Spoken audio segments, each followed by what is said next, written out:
안녕하세요. 방문한목도파입니다. 구독과 좋아요, 알림 설정, 회원가입 부탁드리겠습니다.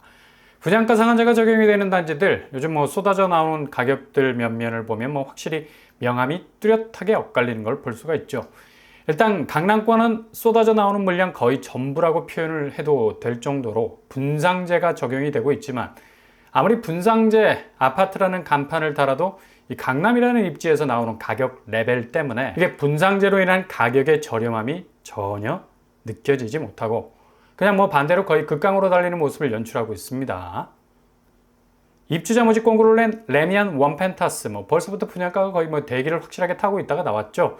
그나마 다행이라고 하는 건 토지 감평가가 3년 전으로 확정이 돼서 이 정도 수준으로 나왔다고 하는데, 그래도 분양가가 5구제곱이 17억 선, 그리고 84제곱 22억 선으로 나왔습니다.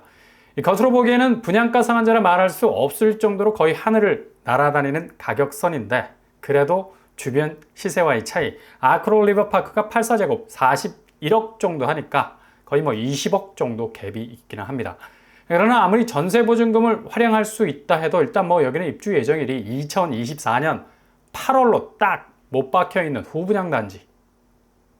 그러니까 대금을 거의 일사불란하게 지불을 해야 하는 건데, 바로 다음 달부터 입금이 되어야 하는데 이걸 어째. 바로 전세를 놓을 수 있는 틈새가 있다 하더라도 최소 현금 8억 이상이 필요한 곳이라서 자금을 어느 정도 모아놓지 않고서는 접근이 불가한 곳이라 말할 수 있겠죠. 신반포역이 초역세권이라서 입지적으로는 정말 최상위를 할 수 있지만, 강남 분양이 이렇게까지 분상제 가격임에도 불구하고 치고 나가는 모습 보면 아찔합니다. 그리고 성내 6구역을 정비사업한 그란트 리버파크, 여기는 강동구 입지를 가진 곳인데 5구제곱 14억, 84제곱 18억, 그리고 중대형 평수 20억이 넘어가 버립니다. 강동구도 강남 4구에 편입이 된다는 분위기 그대로 녹여놓은 듯한 가격대인데, 여기는 분상제가 적용 안 되죠. 가격 태그가 바로 강남 따라가 버리는 모습을 그대로 재현. 일단 20평대가 15억에 가까워지는 고분양가는 정말 살벌한 느낌마저 들게 합니다. 이렇게 강남 분상제가 문제인 건 비강남 아파트, 특히 분양단지들의 중거점이 된다는 것. 그대로 롤 모델로 따라가고 싶은 부스트업을 작동시켜서 계속적인 분양가 고공 현상을 일으키는 건데, 결국엔 강남이나 비강남이나 이젠 분양가 차이를 거의 느끼지 못할 정도로 근접한 체감도를 전해주게 되죠. 실제로 원펜타스 84제곱이 20억대, 그란트 리버파크 84제곱 18억대, 또이또이해지는 느낌적 느낌을 계속해서 주고 있다는 겁니다. 입지는 천호역 도보권 안에 위치해 있는데 기본 너무 분양가를 밟았다라는 느낌 많이 주네요. 이렇게 고분양가를 던지는 곳들 문제는 랠리를 계속적으로 이룬다는 거. 거의 대세로 확정을 짓는 분위기로 세팅이 되어가고 있는 건데, 오늘 입주자 모집 공고가 나온 레미안 레벤투스, 축구 클럽 이름 같아요. 레벤투스. 이것도 도곡 3호를 정비사업한 곳인데 강남권이죠. 가격대 보면 58제곱 17억, 84제곱 22억으로 끊었습니다. 역시 거의 모든 강남권 분양단지는 국평 룰이 20억을 치고 나가는 것을 여지없이 보여주고 있네요.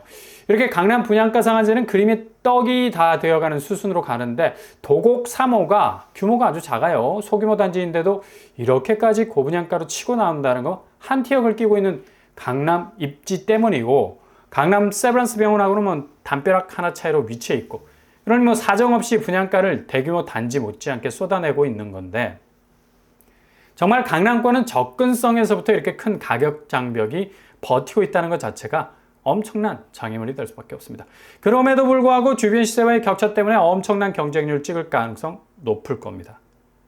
그렇다면 이렇게 접근성 떨어지는 강남권 분상제만 들여다볼 이유가 없다는 얘기죠. 능력이 된다면 진입을 고려해 볼 수 있겠지만 리스크가 너무 자금적으로 큰 곳이라서 공공택지에서 나오는 분양가 상한제 단지들을 들여다볼 이유가 있다는 얘기입니다.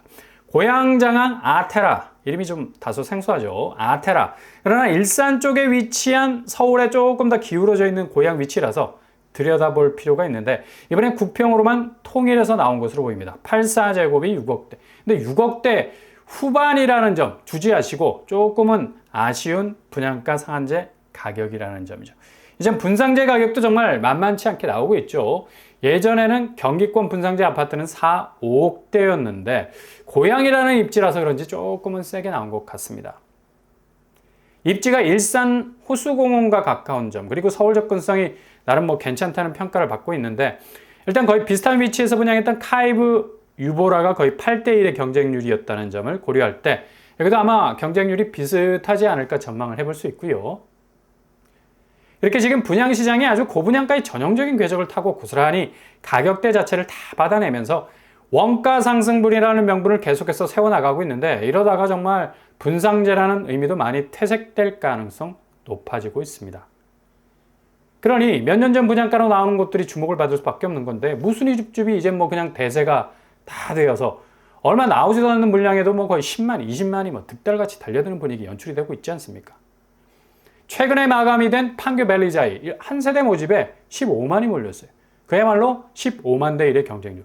이런 단면만 보더라도 지금 가격 수위가 얼마나 신축 아파트가 높아져 가고 있는가를 고스란히 볼 수 있는 대목 아니겠습니까? 그만큼 사람들이 가격 수위에 대한 목마름을 그대로 표현해주고 있는 반증이라 할 수 있죠.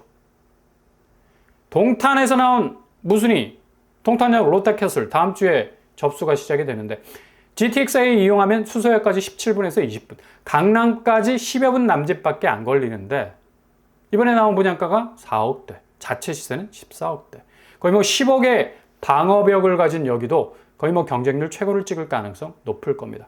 아마 하반기에 나온 무순위 줍줍 중에는 뭐 역대급이 될 것으로 보이고요. 그리고 최근에 1순위 마감을 지었던 파주운정 제1풍경채, 여기도 분상제 지역이라서 분양가가 초역세권인데도 불구하고 4억에서 5억 원대, 127대1의 경쟁률을 기록을 해버렸습니다. 이렇게 지금 우회하는 수요들은 죄다 보다 가격이 합리적인 곳을 찾을 수밖에 없는 상황이죠. 상급지는 분상제 간판을 이마에 달고 있지만 접근성 자체가 뭐 초기부터 문이 딱 막혀 있어서 그대로 돌아서서 나와야 할 판이니 이렇게 분상제 쪽으로 갈 수밖에 없고, 심지어 낚시한다는 심정으로 무순위를 두드릴 수밖에 없는 상황에서 기회를 찾고 있는데, 이렇게 신중 모드로 가는 수요가 대부분이란 얘기죠. 근데 매매 시장에서 집값이 계속해서 오른다는 시그널을 주는 건 좀 고개를 갸우뚱하게 할 수밖에 없는 대목입니다. 서울 아파트가 18주 연속 상승세 보이고 있고, 이렇게 뭐 가격이 매주 오르는 기현상으로 인해서 집주인들이 매물을 걷어들인다는 분위기도 전하고 있습니다. 전주 대비 0.3% 정도 상승세 보이고 있다는 건데, 이게 2018년 9월 이후에 최대 상승폭이라는 소식이 전해지고 있죠. 근데 이런 팩트들이 지금 기저에서 움직이는 수요가 어떤 방향을 찾고 있는지에 대한 동선과 많이 결이 달라 보인다는 것. 7월 들어서 거래량이 다소 움츠러드는 모습을 보이고 있고, 6월 달에 꽉꽉 밟고 올라설 것 같았던 가격들이 지금 호가에선 엄청난 가격표 바꾸기가 진행이 되면서 혼선 주고 있는데, 상식적으로 생각해도 이렇게 불장이라고 말하는 시장에서 집값이 오르면 당연히 대기 수요는 집을 사려 했던 카드 집어 던지죠. 주식시장에서도 고점에 올라타는 건 이미 늦은 타이밍. 저점 매수가 기본 상식인데, 이렇게 매주 집값이 그것도 18주 연속으로 오른다? 신호가 자칫 잘못된 매수 타이밍을 판단할 수도 있는 헷갈리는 지표들. 한 곳에서만 나오는 지표가 어떻게 전체 전국의 집값을 대변해 줄 수 있겠습니까? 이것도 기묘한 일이고, 집값 데이터는 전체적으로 상승 쪽으로 궤적을 끌고 가는 듯 보여도 이렇게 갑자기 집값이 들썩거리는 상황에선 매수는 주춤거릴 수밖에 없다는 얘기예요. 그리고 지금 부동산 집값을 들어올릴 만한 가장 중요한 요소들 중에 자금 문제.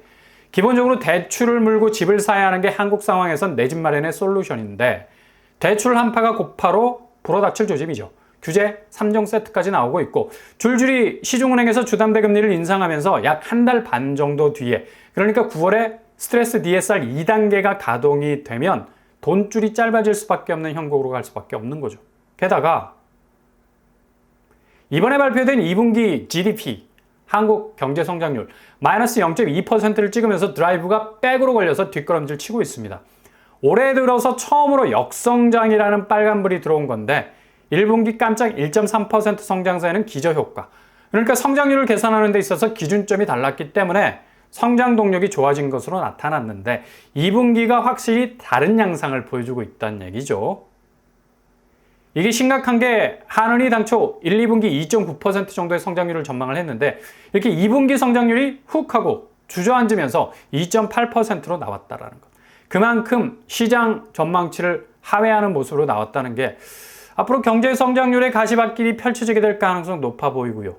1년 3개월 만에 나온 역성장 모드는 결국 회복으로 가기보다는 계속해서 하향 쪽으로 기울어질 가능성이 높은 게 전체적인 무역 수지 자체의 반등 효과가 경제 지표 자체에서 탄력성을 갖기에는 지금 체감적인 기업 수익률의 마이너스 진행 속도가 너무 크게 나타나고 있기 때문입니다. 이를 단적으로 보여주는 게 지금 주식시장에서 제일 잘 나가는 기술주 삼성전자, 하이닉스인데 오늘 삼성전자는 7만으로 떨어지려다가 지금 간신히 브레이크를 잡고 있죠. 간당간당한 모습을 보이고 있는데, 그리고 하이닉스 역시도 좀처럼 치고 올라오지 못하는 18만 정도의 수준. 어제 하이닉스는 영업이익 5조 5천억을 기록하는 6년 만에 돌아온 슈퍼사이클 반도체라는 호재를 만났어도 증시에선 그리 날지 못하는 분위기 연출하고 있습니다. HBM, 고대역폭 메모리가 효자 역할 톡톡이에서 흑자로 돌아선 분위기인데 4분기에 또 엔비디아 쪽으로 추가 공급도 예정이 돼 있고, 이런 호재들이 깔려 있어도 좀처럼 금융시장에서의 반응은 냉랭합니다. 결국 이렇게 잘 나가는 기술주들이 주춤하는 것, 결국 한국 경제의 하반기를 지나면서 연말이 다가오는 시점까지 상당히 미국의 증시 영향 크게 받으면서 기술주에 대한 기대가 한계에 다다르면서 또 다른 악재가 터질 수 있는 리스크 있다는 얘기죠. 국가대표급 기업들이 거의 피크를 찍고 있어도 이런 분위기인데 나머지 기업의 현황 어떨까요? 상당히 어려운 고민이 연출이 되고 있다는 얘기입니다. 내수 수출의 동반부지는 갈수록 골이 깊어질 수 있어서 부동산을 떠받들어줘야 할 내적인 자금 고갈 현상, 그리고 외적인 무역수지 부진 현상들 샌드위치가 되어가고 있고, 방점으로 미국의 GDP가 깜짝 반등을 했다는 소식이 들어왔는데 2분기 2.8% 찍었습니다. 국내 GDP와는 완전히 대조적 모습 보여주고 있죠. 이렇게까지 미국 성장률이 치고 나올지 아무도 예상치 못했습니다. 경기 침체 징후 전혀 안 보인다는 거. 9월 금리 인하를 자꾸 몰아가고 있는 분위기지만 이렇게까지 미국 경제 자체가 화랑인데 굳이 금리를 올릴 이유 있습니까? 근데 이런 분위기와는 달리 시총의 기록을 깼던 기술주들, 매그7, 그러니까 가장 우량의 종목들이 연달아 영업이익을 발표를 하는 와중에 기술주들은 하락세를 기록하고 있다는 거. 결국 상반기 빼먹을 대로 다 빼먹었다. 기대만큼 상회하는 영업이익이 나오지 않으니까 너무 기대가 높았던 거야. 그러니 떨어질 때 아픈 거죠.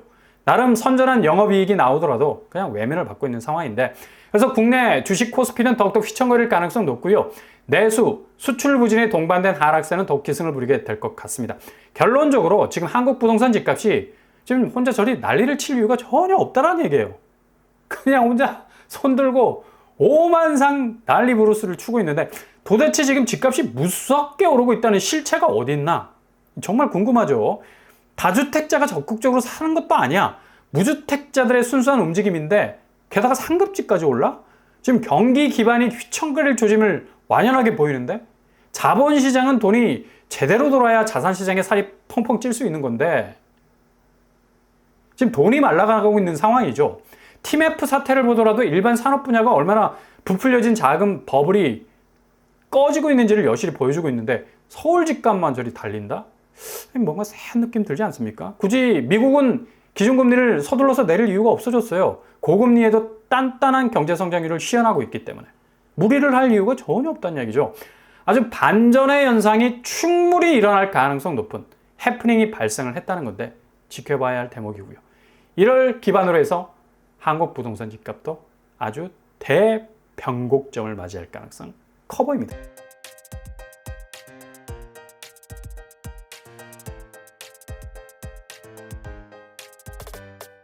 오늘 부동산 캐리커처, 분상제 아파트들의 가격은 강남권은 주변 시세 대비 저렴해 보이지만 접근성 많이 떨어지죠. 분상제의 의미가 많이 퇴색됐습니다. 미국의 GDP 상황이 경쟁률이 치고 올라가는 상황에선 금리를 굳이 건들 이유가 없어. 그런 이유로 갈 수도 있고요. 지금 실체 없이 오르는 집값의 기반, 낮은 경제 성장률과 자금줄이 좁아지는 그런 분위기 때문에 연말로 갈수록 획 뒤집어지는 정말 대분기점, 대전환점이 얼마든지 나올 수 있는 상황이라 볼 수 있겠습니다. 오늘도 응원합니다. 항상 여러분의 길이 꽃길만 되실 수 있길 바랍니다. 이상 오빠한번 한복독발 마치겠습니다. 구독과 좋아요 부탁드립니다. 감사합니다.